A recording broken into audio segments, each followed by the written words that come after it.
Praise the Lord. இயேசுவின் ரத்தம் ஜெயம் தினமும் இயேசு நிகழ்ச்சிக்கு உங்களை கர்த்தராகிய இயேசு கிறிஸ்துவின் நாமத்தில் வரவேற்கிறேன். செய்தியின் தலைப்பு: நீங்கள் சிங்கத்தின் வம்சம். ஆதார வசனம் நீதிமொழிகள் 28ஆம் அதிகாரம் 1 வசனம். ஒருவனும் தொடராதிருந்தும் துன்மார்க்கர்கள் ஓடிப்போகிறார்கள், நீதிமான்களோ சிங்கத்தைப் போல தைரியமாக இருக்கிறார்கள். தேவ மக்களே, நீதிமொழிகள் 30ஆம் அதிகாரம் 29-32 வசனங்களில் வினோதமாய் அடிவைத்து நடக்கிறவைகளை 3 உண்டு, வினோத நடையுள்ளவைகள் 4 உண்டு என்று சொல்கிறார். அவையாவன: மிருகங்களில் சௌரியமானதும் ஒன்றுக்கும் பின்னடையாததுமாகிய சிங்கம், போர்க்குதிரை, வெள்ளாட்டுக்கடா, ஒருவரும் எதிர்க்கக்கூடாத ராஜா.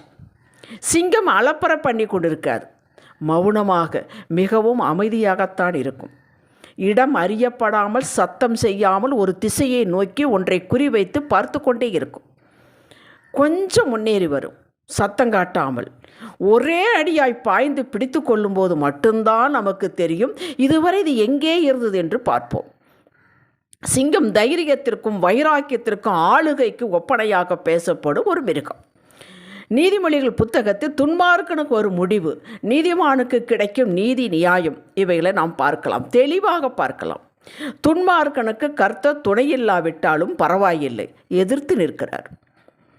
கர்த்தர் எதிர்த்து நின்னா தாங்க முடியுமா? அவனது மனசாட்சியே அவனை துரத்தும். அவன் எந்நேரமும் ஒரு பதட்டத்தில், ஒரு பயத்தில் தான் இருப்பான். இதை மறைப்பதற்கு பற்பல உபாய தந்திரங்களை செய்வான். துன்மார்க்கனை பற்றி பேசிவிட்டு கர்த்தர் தம் மக்களை சொல்லும்போது நீதிமான்களோ, அந்த ஓகாரத்தை சொல்கிறார், நீதிமான்களோ, அதாவது என் பிள்ளைகளோ என்று முற்றிலும் வித்தியாசப்படுத்தி காட்டுகிறார், பேசுகிறார். நாம் தான் நீதிமான்கள். நாம் நீதி செய்ததாலோ நன்மைகள் செய்ததனாலோ நீதிமான்களாக்கப்படவில்லை. இது தெளிவாக அறிந்து மனதில் வைக்க வேண்டும். நீதிபரராகி இயேசுவை விசுவாசித்து அவரது நீதி கல்வாரில் நமக்காக செலுத்தினாரே, அந்த நீதியை என் நீதியாக பரலோகம் கணக்கில் வைத்து விட்டது. நான் செலுத்தினது போல பரலோகம் கணக்கில் வைத்து விட்டது. எனக்காக செய்தார், நான் விசுவாசித்தேன். எனக்காக தம் பரிசுத்த இரத்தத்தை ஊற்றி என்னை பாவக்கட்டிலிருந்து விடுதலாக்கி மீட்டு கொண்டார். இனி எனக்கு ஆக்கின தீர்ப்பு இல்லை. நான் பாவி அல்ல, பரிசுத்தவான், தேவ நீதியை தரித்து கொண்ட நீதிமான். இவ்வளவும் தேவ கிருபை செய்து முடித்தது. இனி நீதிமான் என்று செய்தியெல்லாம் வரும்போது எந்தெந்த இடத்தெல்லாம் வருகிறதோ கொஞ்சமும் சந்தேகப்பட நான் தான் நீதிமான் என்று தைரியமாக பிசாசு காது கேட்க சொல்ல வேண்டும் நீங்கள். ஆக இந்த நீதிமான்களாகிய நாம் தனித்து விடப்படவில்லை. யூத ராஜ சிங்கமாகிய இயேசு ஆவியானவராக நமக்குள் இருக்கிறார். நாம் தனியாக எதையுமே சந்திப்பது இல்லை. நமக்கு சாய்மானம் யூத ராஜ சிங்கம் இயேசு. ஆகவே நாம் சிங்கத்தைப் போல தைரியமாக இருக்கிறோம். அவரது பலம் நம்முடைய பலவீனத்தை நிரப்புகிறது. நம்முடைய பலவீனத்திலே யூத ராஜ சிங்கமாகிய இயேசுவின் பலம் பூரணமாய் விளங்குகிறது. கொஞ்சம் நெஞ்சமல்ல, பூரணமாய். சங்கீதக்காரன் சொல்கிறார், கர்த்தர் எனக்கு துணையாய் இராவிட்டால் என் ஆத்துமா சீக்கிரத்தில் மௌனத்தில் வாசம் பண்ணி இருக்கும். என் கால் சறுக்குகிறது என்று நான் சொல்லும்போது கர்த்தாவே உமது கிருபை என்னை தாங்குகிறது. என் உள்ளத்தில் விசாரங்கள் பெருகுகையில் உம்முடைய ஆறுதல்கள் என் ஆத்மாவை தேற்றுகிறது. சங்கீதம் 94, 17, 18, 19 வசனங்கள். நம்முள்ளே இருக்கிற ராஜ சிங்கம் நம்மை பலப்படுத்தி தைரியமாய் நிற்க வைக்கிறார்.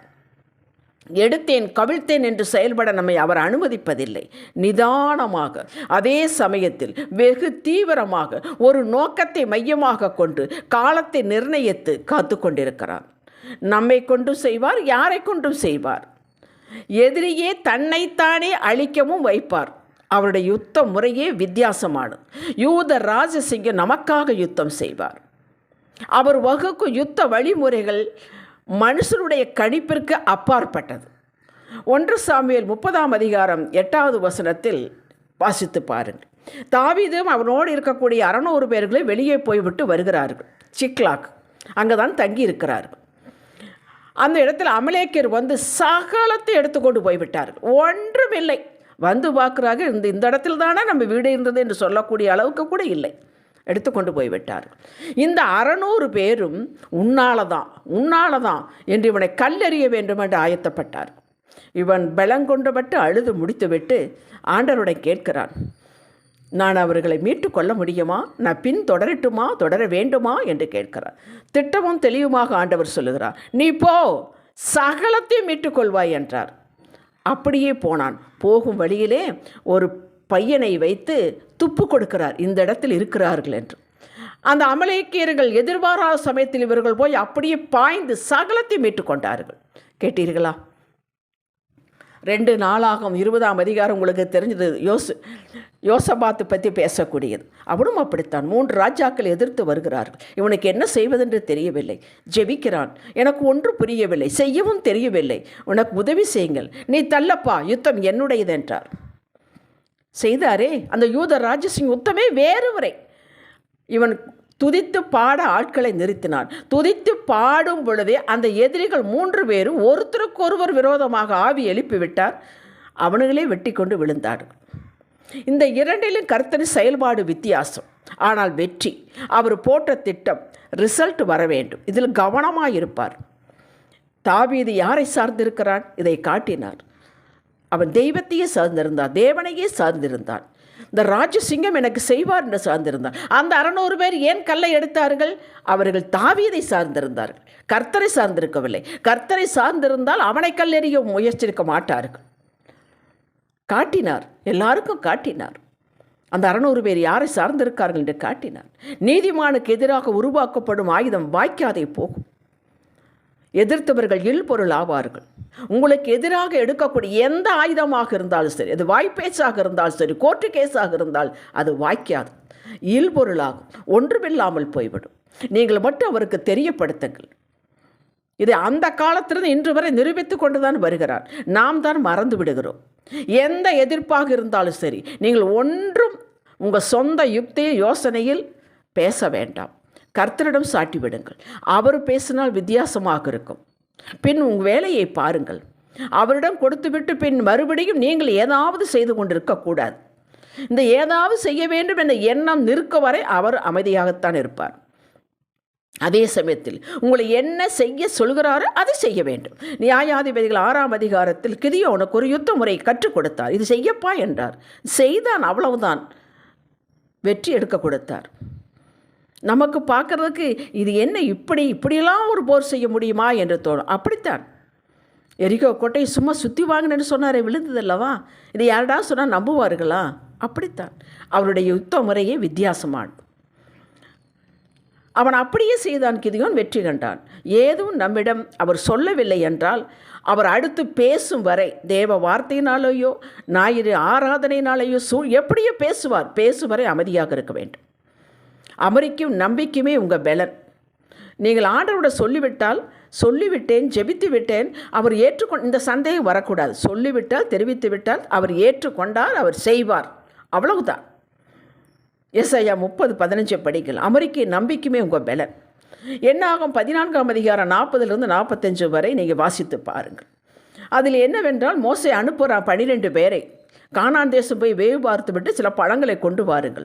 வந்தார்கள்.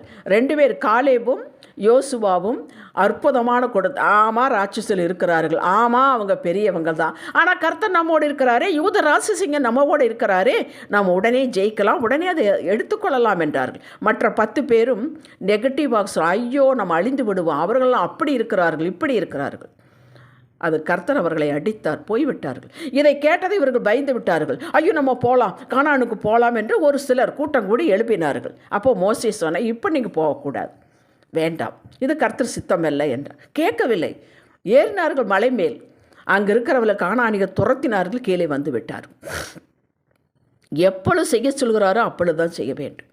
ராஜசிங்கம் அமைதியாகத்தான் இருப்பார். அவர் தூங்குடு போல தான் இருக்கும், அமைதியாக ஒன்றுமே பேசாத போல தான் இருக்கும். அவர் எழுந்து விட்டால் உங்களுக்கு எதிராக ஒருவனும் நிற்க முடியாது. அப்படித்தான் வேதம் சொல்லுகிறார். ஜீவிய காலமெல்லாம் ஒருவனும் உன்மேல் கை போடுவது இல்லை, உம்முடையதை ஒருவனும் தொடுவது இல்லை. கர்த்தர் உங்களோடு இரார் என்று சொல்லியும் அவர்கள் கேட்காமல் போய்த்தான் தோல்வியை சந்தித்து கீழே வந்தார்கள். அல்லேலூயா. இந்த காரியத்துக்கு கர்த்தர் எங்களை என்ன சொல்லுகிறார் என்று யாரிடமும் கேட்காதீர்கள். கர்த்தரிடம் வருவதற்கு ஏஜென்ட் தேவையில்லை. பேசுவதற்கு உங்களுக்கு தடை என்ன? நீங்களே ஜெபத்தில் தரித்திருங்கள். உங்களிடனே உங்களுக்கு புரியவண்ணம் பேசுவார். செயல்படுங்கள். கர்த்தர் உங்களுக்குள் இருக்கிறார்.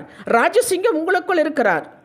என் பிள்ளையை நான் எழுப்பி செயல்பட வைப்பேன் என்று சொல்லிக்கொண்டு உங்களுக்குள் இருக்கிறார். செயல்பட வைப்பார்.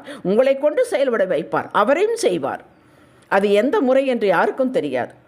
எல்லாரும் காணும் வகையில் உங்களை ஜெயம் எடுக்க வைப்பார். உங்களை தொட்டால் என்ன நடக்கும் என்பதை எதிரிக்கு காட்டுவார். கண் கொண்டு காட்டுவார். எல்லாரும் பார்ப்பார்கள். நீங்களோ எப்போதும் கர்த்தர் எனக்குள் இருக்கிறார் என்பதை உங்கள் பேச்சு, செயல், விசுவாச அறிக்கை, மன்னிப்பது, கீழ்ப்படிவது, பயந்து நடப்பது இதன் மூலம் காட்டிக்கொண்டே இருக்க வேண்டும்.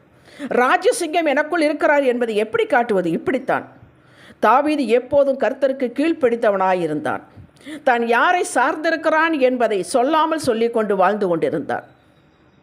கர்த்தர் துணை நின்று எதிரியின் கையில் அவனை ஒரு நாளும் ஒப்புக் கொடுக்கவில்லை. சிங்காசனத்தில் அமர்த்தவில்லையா? அப்படி உங்களை அமர்த்துவார். சவுலோ கர்த்தரை பின் வைத்து தான் யார் என்பதை காட்டிக்கொண்டிருந்தான். சிங்காசனத்தை இழந்தான். ஜெபிக்கலாம். தகப்பனே, உங்கள் பலன் கொண்டு நிற்க வேண்டிய நேரத்தில் அமைதியாக இருந்தும் செயல்படும் நேரத்தில் செயல்பட்டும் நீங்கள் எப்படி சொல்கிறீர்கள் அதை கேட்டும் உங்களுடைய கட்டளைகளின்படி நடந்தும் உங்கள் நாமத்தினாலே ஒரு சேனைக்குள் பாய்ந்து செல்வோம். ஹல்லேலூயா. எங்கள் பலம் ஒன்றுமில்லை, பராக்கிரம் ஒன்றுமில்லை தகப்பனே, உம்முடைய பலன் தான். உம்முடைய ஆவியினாலே எல்லாம் ஆகும் என்று அறிக்கை செய்கிறோம். இயேசுவின் நாமத்தில் பிதாவே, ஆமென். இன்றைய சிந்தனைக்கு எங்களை பார்க்கிறவர்கள் இவர்கள் கர்த்தரின் கட்டளைக்கு கீழ்ப்படிந்து நடப்பவர்கள், இவர்களுக்குள் அவருடைய ஆண்டவர் இருக்கிறார் என்று சொல்லும்படியாக எங்களுடைய வாழ்வின் நடையை நாங்கள் அமைத்துக்கொள்வோம். ஆமென். ஹல்லேலூயா.